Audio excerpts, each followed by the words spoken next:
Oferecimento Cocatrel. Bom dia! No ar pela Rede Mais Record TV, o Balanço no Campo, o seu encontro diário com as principais informações do meio rural. As notícias para quem planta e colhe. Um alô especial para você do sul de Minas, da Zona da Mata e do norte do estado. Vamos às informações de hoje. A gente começa trazendo dicas importantes para o cafeicultor. O repórter Rafael Silva conversou com um especialista sobre os cuidados que precisam ser tomados na pré-florada, com doenças que podem prejudicar o cafezal. Confira. Doenças que podem prejudicar e muito a qualidade dos grãos e, claro, a produtividade da lavoura. Para falar mais sobre essas doenças, eu vou conversar com Luiz Henrique Fernandes, que é engenheiro agrônomo. Luiz, quais são essas doenças e o que elas podem causar aí na lavoura? Bom, Rafael, antes de mais nada, agradecemos a oportunidade. Eu acho que é um momento muito importante, que nós estamos numa fase em que existe uma série de doenças que realmente atacam e depreciam a produtividade da lavoura de café, certo? Dentre essas doenças que a gente poderia citar, que atacam realmente a lavoura de café, seria a mancha de foma, certo? Cercóspora também, a gente pode citar ela, é uma doença que pode também acarretar dentro dessa fase. A mancha causada por uma bacteriose, que é a Pseudomonas, certo? Mancha aureolada. E dentre elas, a gente pode citar que a principal realmente seria a mancha de foma, onde o produtor realmente ele tem que dar um foco maior para que ele tenha êxito em termos de boa produção com elevado índice de produtividade. O que a mancha de foma causa nos pés, na primeira impressão que a gente olha para o pé? Como identificar?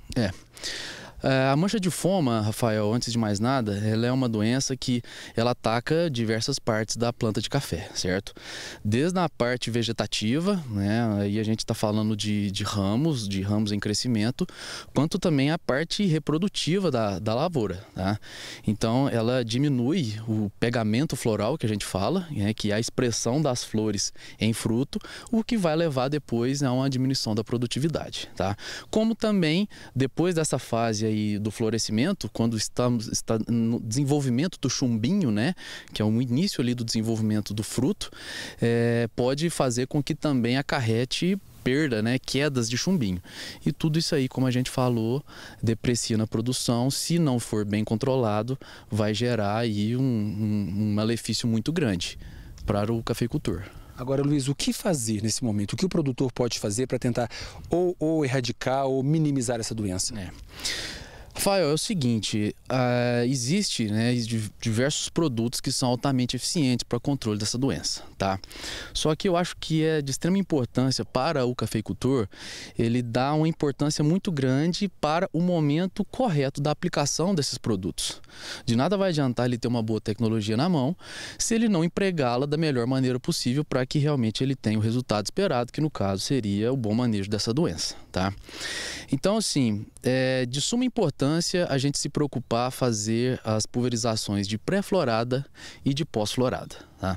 O que seria essa aplicação na pré-florada?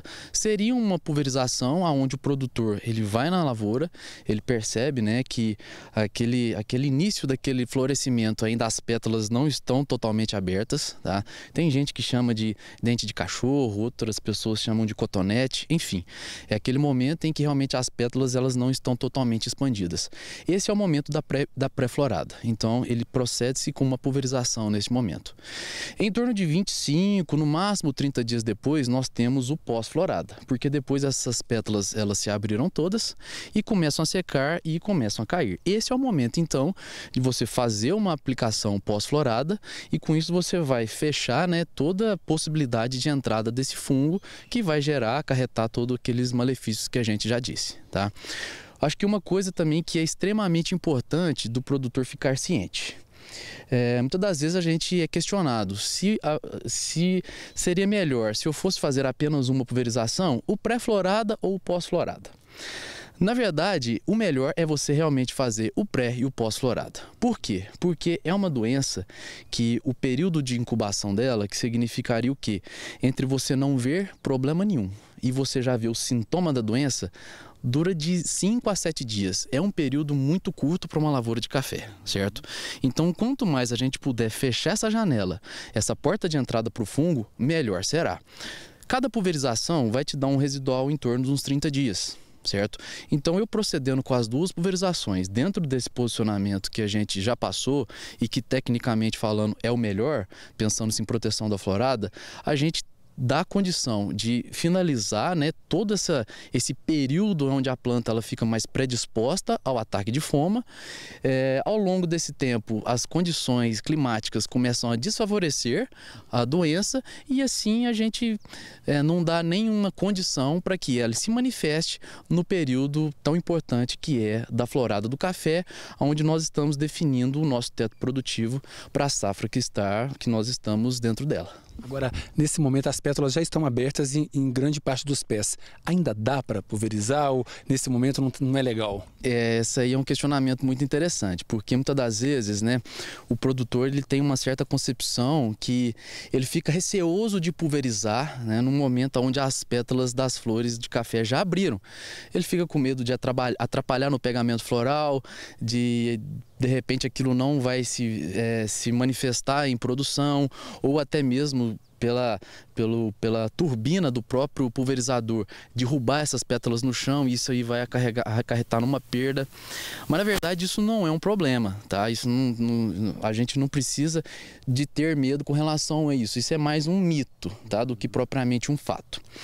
O que acontece é o seguinte: caso o produtor realmente ele tenha perdido esse time de aplicação do pré-florada, onde ele não fez a pulverização no momento onde as pétalas ainda estavam fechadas e ela já abriu, como a gente pode perceber isso nesta semana, né? No sul de Minas a gente percebeu que nós tivemos agora uma segunda florada muito importante na produção de café que nós teremos nessa safra 2019. Não tem problema nenhum, Rafael, do produtor proceder com essa pulverização, tá? Haja vista que a planta de café é uma planta que nós dizemos autógama. Então, assim, todas as vezes que essa flor ela já abriu, na verdade, a fecundação ela já ocorreu anteriormente a isso. Então, se a fecundação já ocorreu, logicamente, a gente já vai ter a formação do fruto sem problema nenhum. Inclusive, caso algumas pétalas dessas venham a cair, em virtude da própria pulverização em si, né, pela passada do trator, também não tem problema. Porque, como eu acabei de falar, né, toda a translocação desse pólen até chegar no ovário e acontecer a fecundação, ela já ocorreu e fatalmente nós teremos a expressão da produção e muito melhor, sem termos o ataque da mancha de foma. E, Luiz, muito obrigado pelas suas informações tão relevantes neste momento tão importante para o cafeicultor. Rafael Silva, para o Balanço no Campo. E a gente continua falando de café. Agora vamos conferir como fechou a cotação do produto. A saca de 60 quilos do tipo 6 bebida dura ficou cotada a R$ 397. O tipo 7, R$ 387. A bebida riada tipo 6, R$ 365. Já o tipo 7, R$ 340. No mercado futuro para dezembro, a saca ficou cotada a $113,05, queda de 80 centavos de dólar. A agricultura familiar é uma grande aliada da economia brasileira e está presente em 90% dos municípios do país, com até 20 mil habitantes. Em Campos, no interior fluminense, cerca de 3 mil pessoas trabalham nesse segmento. Veja só. O trabalho na roça começa bem cedo. Dalva divide o tempo entre cuidar da horta e outras plantas frutíferas. A propriedade está localizada num assentamento no distrito de Sesmaria, na zona rural de Campos. Aqui a família consegue produzir tudo o que precisa para a alimentação. A gente comercializa aqui a polpa de fruta, né, como polpa de acerola, a graviola está chegando agora, e as hortaliças, e o leite. Então nós sobrevivemos disso, né? E porco eu vendo às vezes mato assim, até vendo, mas para a família mesmo. E frango também vendo para a família. O marido de Dalva também fica responsável por parte do trabalho. É ele quem cuida do gado. Este tanque de resfriamento de leite ajuda outros agricultores do assentamento. A cada 3 dias, um caminhão da cooperativa vem buscar o produto. A estimativa é aumentar a produção. Tenho a vontade de expandir até uns 50 litros, entendeu? Hoje eu tiro 25, entendeu? Mas eu tenho essa vontade, até chegar até uns 50. 50 cabe dentro do lote, entendeu? E aí dá uma produçãozinha boa para nós. Um levantamento feito pelo governo federal aponta que a agricultura familiar tem um peso importante na economia do Brasil, com faturamento anual de mais de 55 bilhões de reais. Esse segmento ainda é a base da economia de 90% dos municípios brasileiros com até 20 mil habitantes. No caso de Campos, 3 mil pessoas atuam na área. Neste modelo de agricultura, o que é cultivado é consumido pelas próprias famílias e o que excede é comercializado. Aqui no assentamento, por exemplo, tudo que eles conseguem vender vão para as feirinhas da própria região. Nesta área, o trabalho é de recuperação do meio ambiente por meio do plantio de mudas nativas da mata ciliar. Um técnico, né, da Ematec trouxe esse projeto para cá, na bacia de Morro do Coco, né, no Rio Rural, e a gente se interessou e ele fez o projeto, aí a gente foi contemplado com o projeto e que veio a máquina picadeira e veio a questão da mata auxiliar. Aí nós começamos, aí quando eu vi, a gente já estava plantando praticamente a beirada do açude toda. Vamos para um intervalo. A seguir você vai ver no Balanço no Campo como fechou o mercado de grãos em todo o país. A gente volta já já.